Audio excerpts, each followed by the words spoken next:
دے دو جلدی سے جو بھی کہنا ہے.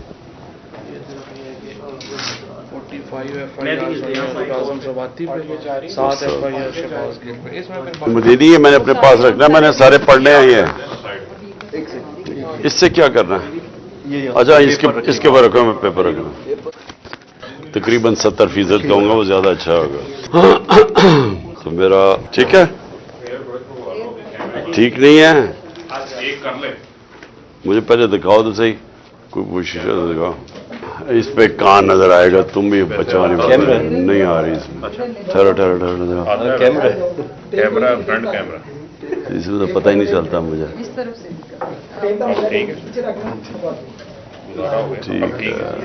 ٹھیک ہے، ٹھیک ہے، چلو جی. مجھے ذرا بتاؤ، آپ نے پہلے رولنگ گروپ کر لیا، پھر اکانومی کی بات کر لی. یہ رولنگ گروپ کیا؟ اچھا، economy, HR، election, human right. 400%، ٹماٹر 300%، آٹا 100%، لینٹلز 50%، گھی، پیٹرول ڈیزل وہ بھی عالمی منڈی میں نیچے چلا گیا. چلتا نا، چل رہا ہے. ریڈی؟ آڈیو آن ہے ابھی؟ آڈیو آن ہے؟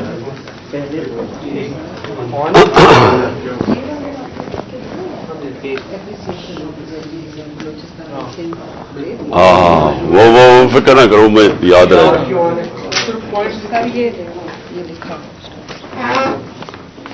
اوکے اوکے اوکے جی. جی بسم اللہ.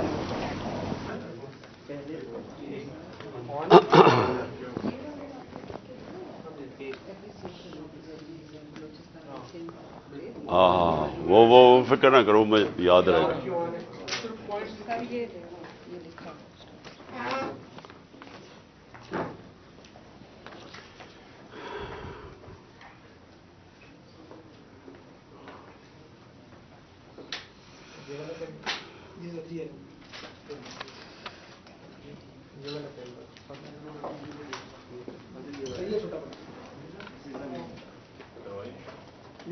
ریڈی ہے جی؟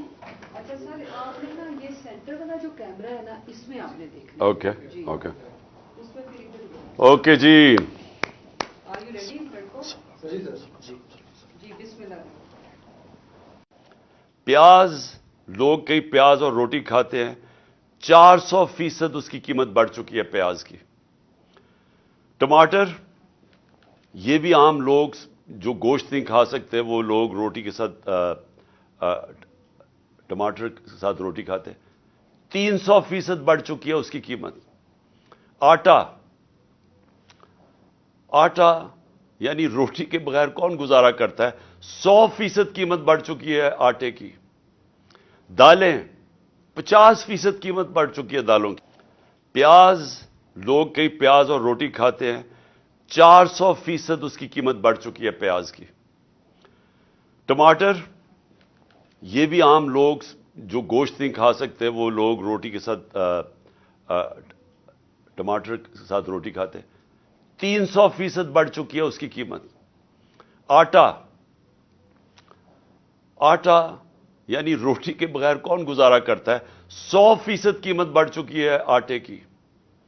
دالیں، 50% قیمت بڑھ چکی ہے دالوں کی. گھی، عالمی مارکیٹ میں نیچے آ گیا پام آئل. آج گھی کی 50% قیمت بڑھ چکی ہے. میں یہ اس لیے آپ کو بتا رہا ہوں کہ جو عام لوگ ہیں سوچیں کہ وہ کیسے گزارا کرتے ہوں گے آج. تو جب معیشت نیچے جا رہی ہے، میں پھر سے ریپیٹ کرتا ہوں، اور میں سارے پاکستان کے اداروں سے آج بات کر رہا ہوں. میں اس لیے پاکستان کے سارے اداروں سے بات کر رہا ہوں کہ یہ جو ہونے جا رہا ہے یہ آپ سب کو افیکٹ کرے گا. کوئی ادارہ جزیرہ نہیں ہے کہ ملک نیچے جا رہا ہو تو وہ جزیرہ بچ جائے گا. سارا ملک ہی نیچے جائے گا. یہ مجھے تو ایسے لگتا ہے کہ یہ ایک سازش کے تحت ہمارے ملک سے ہوا ہے، کہ ایک جس طرح کسی نے پلان کر کے ہمارے ملک کو اس طرف لے کے جا رہا ہے کہ ملک اگر خدا نخواستہ ڈیفالٹ کر جائے تو اس کے بعد سب سے پہلے ملک کی نیشنل سیکیورٹی متاثر ہوگی. اور نیشنل سیکیورٹی ہم سب جانتے ہیں کہ نیشنل سیکیورٹی جو پاکستان 7 گنا بڑا ملک ہے ہمارے ساتھ، جس کے ساتھ 3 جنگیں ہو چکی ہیں، تو اگر ہمیں تو صرف اعتماد یہ ہے کہ ہمارے پاس ایک ایسا ہتھیار ہے جس کی وجہ سے کوئی ہمیں حملہ نہیں کرے گا. لیکن اگر ملک ہی بینکرپٹ ہو گیا تو جو لوگوں نے ہمیں پھر وہاں سے بیل آؤٹ کرنا ہے وہ کیا قیمت مانگیں گے؟ ہم سب جانتے ہیں وہ کیا قیمت مانگیں گے.